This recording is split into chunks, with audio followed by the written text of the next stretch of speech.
The music was loud. Crystal chandeliers sparkled above us. My sister stood on the stage in white, smiling like she had won everything. And I stood in the corner, invisible, 19 years old, wearing a dress I paid for myself, holding a gift I could barely afford. I told myself tonight would be peaceful. No drama, no humiliation. Just one evening where I could pretend I belonged in my own family. But families like mine don't forget their roles. The golden child shines. The unwanted daughter stays silent. When my father called my name in front of everyone, I thought, maybe this was it. Maybe for once he would introduce me proudly. "Come here, Camila," he said. His voice wasn't warm. It was sharp. The guests turned. The music faded. And then, without warning, his hand struck my face. The sound echoed louder than the wedding drums. A slap. At my sister's wedding, in front of hundreds of guests. I tasted blood. I heard whispers. I saw phones lift into the air. And my father said something that shattered whatever was left of my heart. "You embarrassed this family enough." But here's what he didn't know. I wasn't the one about to embarrass anyone. Because within the next 10 minutes, that perfect wedding, that proud smile, that golden image he protected for years, was about to collapse. And when it did, no one would ever look at my father the same way again. This wasn't the night he broke me. This was the night I ended his control. My name is Camila. I'm 19 years old. And in my family, I was never the daughter worth celebrating. My sister Isabella was the miracle child. The perfect one. The soft-spoken angel who played piano, smiled for pictures, and never questioned anything. I was different. I asked questions. I challenged rules. I didn't smile when something hurt. And my father hated that. He wasn't always cruel in obvious ways. Sometimes it was the silence. The way he would praise Isabella for breathing, but criticize me for existing. If I scored 90, he asked why it wasn't 100. If Isabella scored 70, he said she was trying her best. By 16, I stopped trying to compete. By 17, I got a part-time job because I didn't want to beg for money anymore. By 18, I realized something dangerous. I didn't need his approval. And men like my father, they cannot stand daughters who don't need them.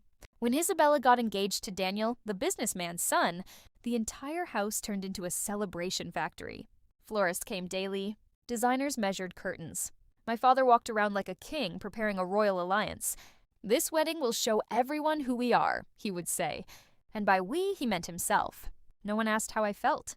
Not when my college tuition payment was delayed, because wedding expenses were priority. Not when my bedroom was converted into a makeup lounge for the bridesmaids and I had to sleep on the couch for 3 nights. Not when relatives visited and asked me why I wasn't as graceful as Isabella. I learned to swallow my anger. But what no one knew was that 2 weeks before the wedding, I discovered something. By accident, I was looking for an old family photo in my father's office. Something for a slideshow Isabella wanted. That's when I saw the envelope. It had my name on it. Camila Reyes. Official seal. Curiosity is a dangerous thing. Inside were documents I was never meant to see. Bank transfers, property agreements, and a letter from my late grandmother. The same grandmother who adored me. The only person in that house who ever held me like I mattered. The letter wasn't complicated. It stated clearly that a portion of her estate, a significant portion, was left to me, specifically to me. Not to my father, not to Isabella, to Camila. But the bank transfers showed something else. The money had been moved, redirected, controlled by my father. Legally, no. Manipulated? Absolutely. That was the moment everything made sense. Why he kept me financially dependent. Why he discouraged me from checking legal documents. Why he insisted I focus on family instead of independence. He wasn't protecting me. He was controlling what belonged to me. I didn't confront him immediately. No, I did something smarter. I took pictures. Every page, every signature, every transfer, and I sent copies to myself. Then I contacted a lawyer, quietly. I didn't scream. I didn't cry. I waited. Because revenge isn't loud in the beginning. It's patient. The wedding day arrived like a movie premiere. Luxury cars lined the venue. Gold decorations shimmered. Guests whispered about the cost of everything. My father looked proud, untouchable. I wore a simple dress. Nothing dramatic. I wasn't trying to steal attention. But inside my purse was a small flash drive. And printed copies. Insurance. I had told my lawyer to be on standby, just in case. I didn't plan to ruin my sister's wedding. I wasn't cruel. But if someone pushed me, I wouldn't stay silent. And when my father called my name during the reception, I felt something shift in the air. He walked toward me with tight lips. "You couldn't even smile properly in the photos," he whispered harshly. "I'm smiling," I replied calmly. He grabbed my arm. "Don't make tonight about you." I almost laughed. It had never been about me. But then someone nearby asked, "Is she the younger daughter?" My father stiffened. And that's when he did it. His hand rose. Time slowed. And the slap landed. Hard. Gasps filled the hall. Music stopped. My sister froze on stage. And in that moment, something inside me didn't break. It locked into place. He thought he had humiliated me. He had no idea he had just triggered the one thing I was prepared for. I slowly lifted my head, touched my cheek, and instead of crying, I smiled. Not a weak smile. A calm one. Because now I had permission. The entire hall went silent. Not the soft kind of silence. The heavy kind. The kind that presses against your chest and makes people forget how to breathe. My father's hand was still slightly raised when I looked up at him. And I smiled. Not because it didn't hurt. It did. My cheek burned. My ears rang. My vision blurred for a second. But pain was familiar. Public humiliation wasn't new either. What was new was that I wasn't afraid anymore. Whispers began spreading like wildfire. Did he just slap her? At his own daughter's wedding? Who is that girl? Phones were still lifted. Recording. My father slowly lowered his hand, realizing what he had just done. "Don't look at me like that," he hissed under his breath. "You forced me to do this." Forced him. The same sentence he used my entire childhood. You forced me to yell. You forced me to punish you.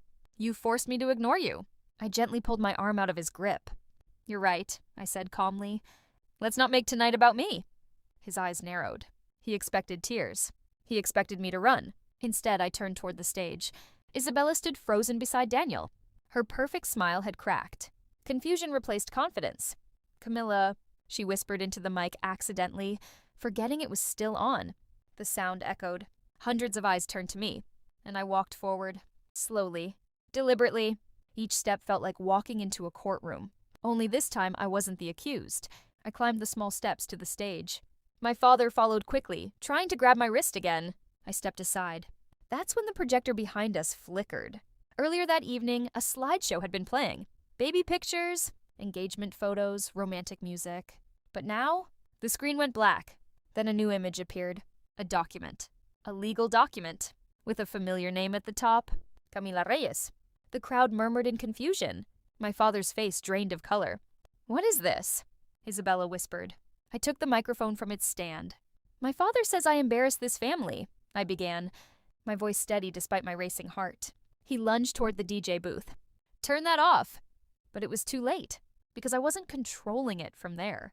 The slideshow advanced. Bank transfers, dates, signatures, highlighted sections. I had sent the files earlier to someone I trusted. All they had to do was press play if I texted one word, and I had texted it the second his hand touched my face. Enough. The word echoed in my head as the next document appeared. My grandmother's letter. Her scanned signature glowed on the giant screen. Gasps rippled through the hall. My father's business partners were in that room. His investors. His friends. Men who respected him for his integrity. "I never wanted to do this publicly," I said. "But since my dignity doesn't matter tonight, maybe the truth should." He grabbed the microphone from me. "She's confused," he shouted. "She doesn't understand financial structuring." "I understand theft," I replied firmly.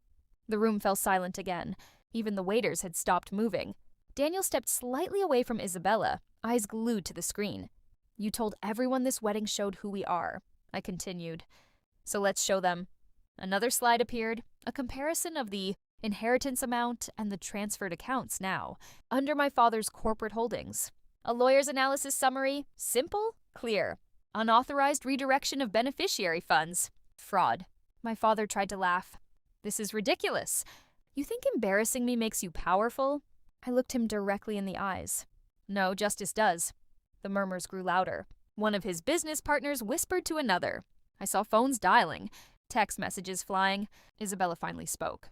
"Dad, is this real?" He didn't answer, because he couldn't. And silence is the loudest confession. The final slide appeared. A legal notice draft? Prepared, dated, not yet filed, but ready.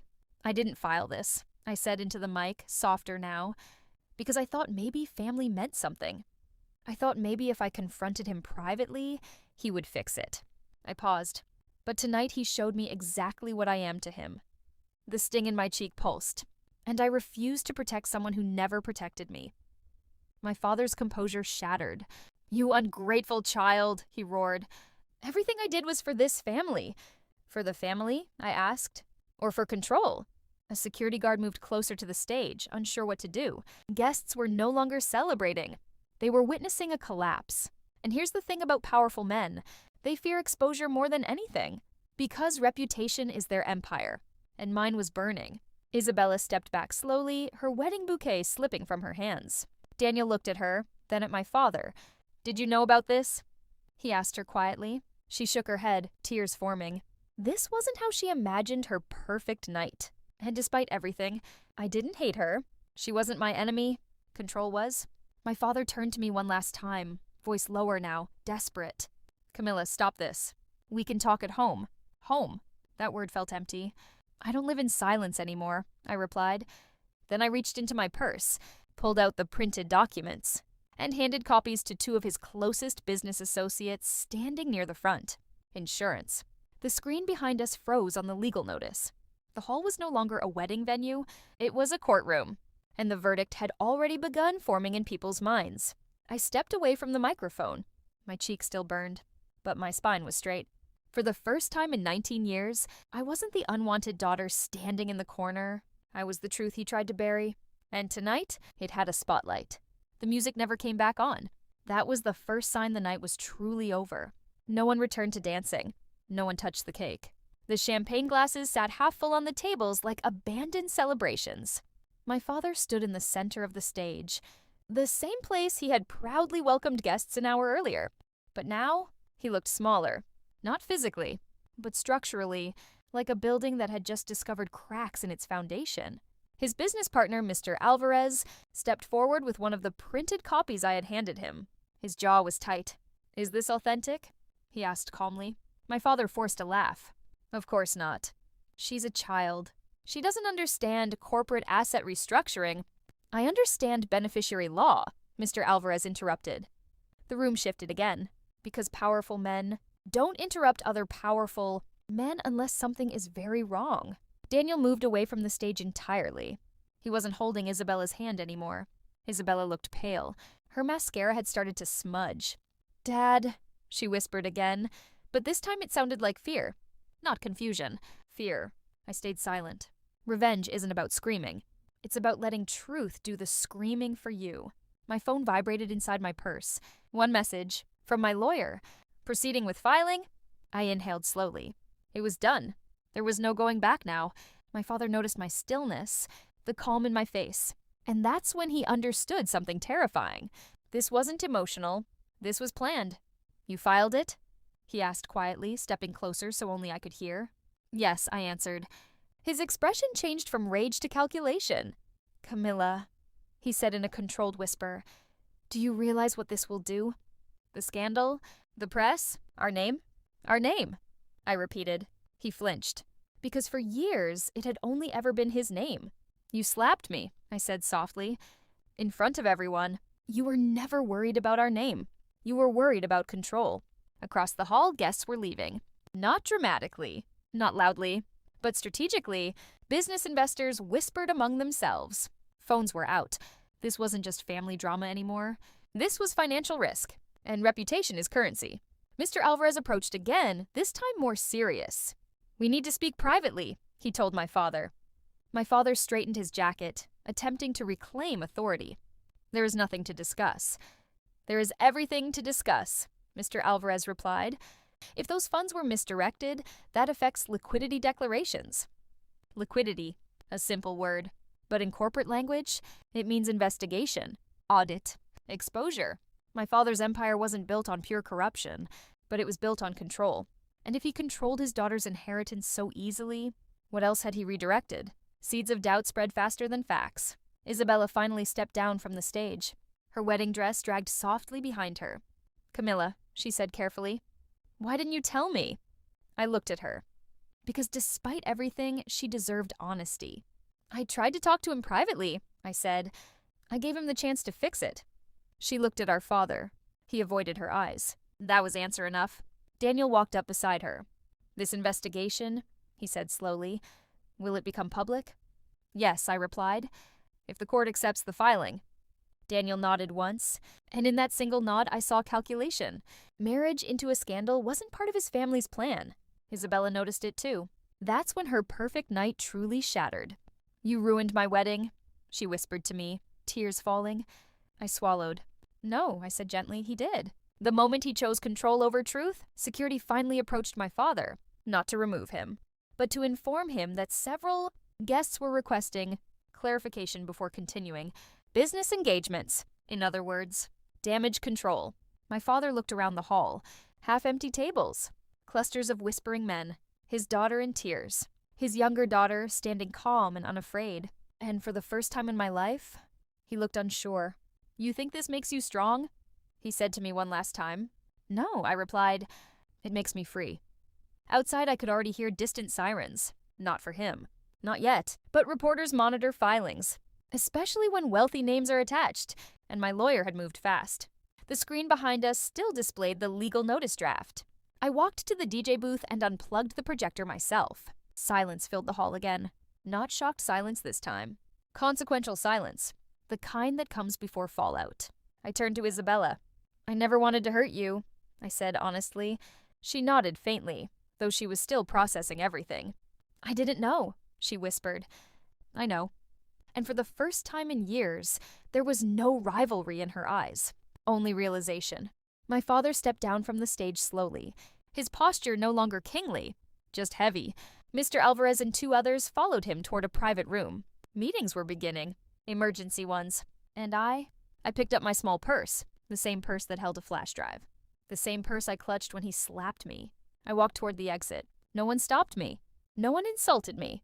No one called me ungrateful. Instead, people moved aside. Watching, respecting, understanding. As the doors opened, cool night air touched my still burning cheek. I paused just outside the venue. Behind me, the wedding lights still glowed. But inside, everything had changed. My phone vibrated again. Another message from my lawyer. Media inquiry already submitted. Stay prepared. I looked back one last time. 19 years old. Slapped in public. But no longer silent. Because tonight wasn't just about inheritance. It was about exposure. And empires don't fall in a single moment. They crack first. Then they crumble. And I had just struck the first fracture. By morning, the wedding wasn't trending for romance. It was trending for scandal. Clips of the slap had already spread online. Slow motion edits. Zoomed in gasps. My father's hand frozen midair. But that wasn't what destroyed him. It was the documents.